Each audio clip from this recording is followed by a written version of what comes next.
Hi class, my name is Aiden Meredith and I have decided to do my multimodal project over the fat loss drug, Ozempic. What is this new obsession with being skinny?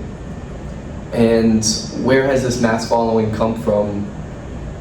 And why is it concerning to everyone? So I'm going to break down today.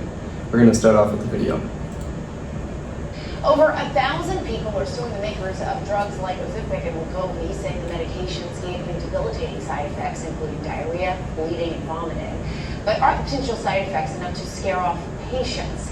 Nick Watt joining us now with more on this. Nick, what did you find out? Well, Jessica, there are many people who are taking these drugs very happily and getting great benefit from them. But I have spoken to a number of people who say that these drugs hurt them and change their lives for the worse. I always went to the bathroom. I had to prepare myself for this, and I don't know how long I could sit.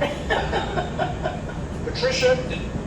So my goal for this assignment is to analyze this fat loss drug and not to take a stance on whether it's good or bad, but to look at the following surrounding the drug and then identify how that can affect everybody, but mostly young adults who are thinking about using this drug.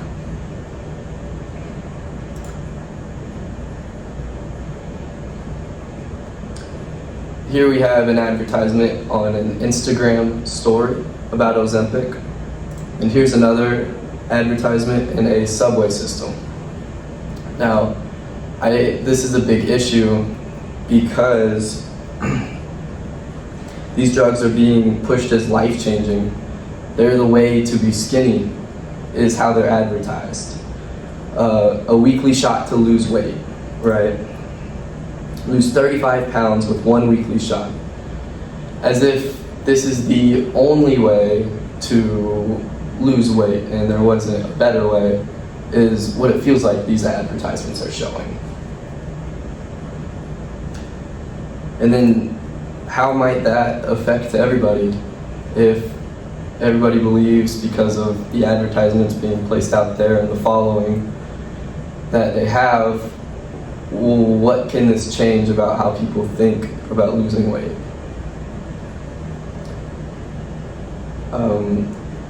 Now, I am not taking a stance on whether it's good or bad, but it is apparent that Ozempic does come with some side effects as well as other fat loss drugs.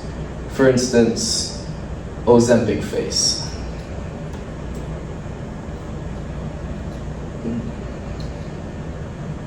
Another concern is losing muscle mass.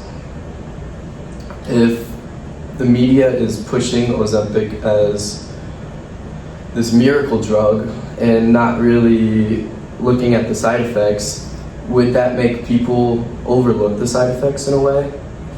Or would that make people just disregard the side effects?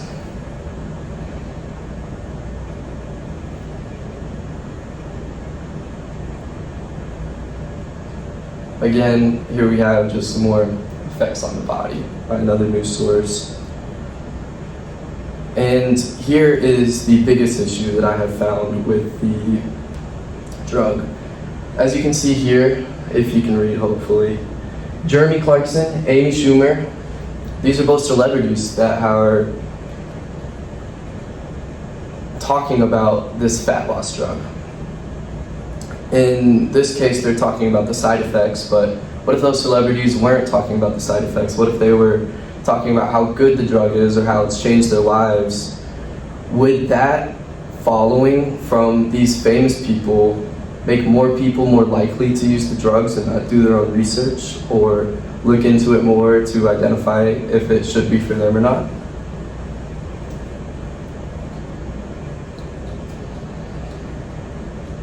Here we go. This source is talking about the buzz around Ozempic, just being that it has become so popular now that you can't really get away from it. It's in advertisements online, it's posted in subway systems, I've seen billboards driving down the street.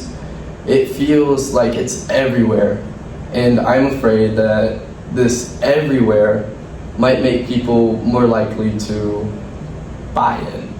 how to use it without looking into it deeper.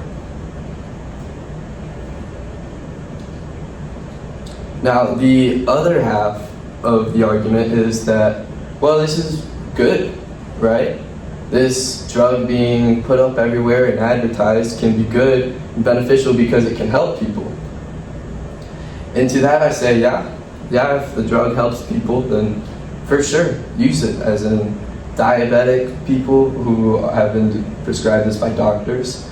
Yet when the issue really arises is when it's normal people that are just trying to lose weight, that are like, oh, well, my favorite celebrity has used this drug and mentioned that it's good, therefore I am going all in. Like, they don't look into it beyond that, they just think, I'm going all in. And then here's that big issue. Serena Williams, a famous tennis player, here's how she describes this fat loss drug helping her lose weight. And then another famous person just describing how it helped them lose weight. And this is the biggest problem with this mass following surrounding Ozempic and other fat loss drugs, is that if celebrities are endorsing it and that mass following catches on, which it obviously has, then how can that affect everybody? How can that affect young adults who are thinking about using the drug? How can that affect older adults who are wanting to lose weight? And you might ask, to solve this issue, what can we do? And I believe it's very simple. If we just take the celebrities out of the equation, let these drugs, these fat loss drugs, be endorsed by doctors and medical professionals rather than famous people that may not even know what goes into them. Thank you for your time.